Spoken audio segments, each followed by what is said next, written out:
మరియు నైరుతి బంగాళాఖాతంలో ఆనుకొని తీవ్ర అల్పపీడనం కొనసాగుతుంది. దీని ప్రభావం వల్ల దక్షిణ కోస్తాలో అక్కడక్కడ చెదురుముదురుగా వర్షాలు పడతాయి. మిగతా ప్రాంతాల మీద ప్రస్తుతం పెద్దగా ప్రభావం ఉండకపోవచ్చని వాతావరణ శాఖ అధికారులు అంచనా వేస్తున్నారు. రాబోయే 2-3 రోజులు నెల్లూరు, ప్రకాశం, తిరుపతి జిల్లాలో తేలికపాటి వర్షాలు, 1-2 చోట్ల భారీ వర్షాలు పడే అవకాశం ఉందని చెబుతున్నారు. తీరం వెంబడి బలమైన గాలులు వీస్తాయి. మత్స్యకారులు వేటకు వెళ్లకూడదని అధికారులు హెచ్చరికలు జారీ చేశారు.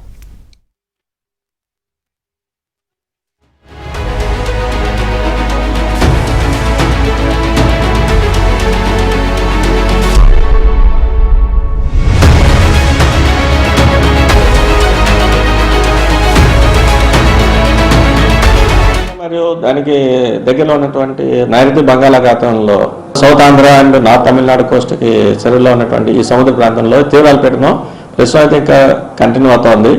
దీని ప్రభావం చేత మనకి మన తీరం వెంబడి బలమైన ఎదుర్కోవాలి అయితే మటుకు కంటిన్యూ అవుతున్నాయి.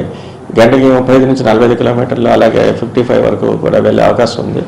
ఈ పరిస్థితుల దృష్ట్యా మన కోస్తా తీరం వెంబడి ఉన్నటువంటి మత్స్యకారులని ఇంకనూ వేటకు వెళ్ళొద్దని చెప్తున్నాం. అలాగే కోస్తా తీరం వెంబడి ఉన్నటువంటి నౌకాశ్రయాలు అందరికీ కూడా 3 నెంబర్ ప్రమాద హెచ్చరిక ఎగవేయాల్సిందిగా కూడా చెప్తున్నాం.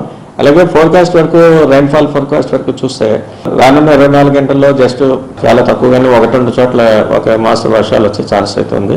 అలాగే 3 డేస్ వరకు దక్షిణ కోస్తాకు అయితే మటుకి ఒక మాసం వర్షాలు అక్కడక్కడ, అలాగే ఉరుములతో జల్లులు 1-2 చోట్ల భారీ వర్ష సూచన కూడా ఇస్తున్నాం. ముఖ్యంగా నెల్లూరు, తిరుపతి, ప్రకాశం ఈ జిల్లాల్లో నెక్స్ట్ కమింగ్ 2 to 3 days లో 1-2 చోట్ల భారీ వర్ష సూచన వచ్చే అవకాశం ఉంది.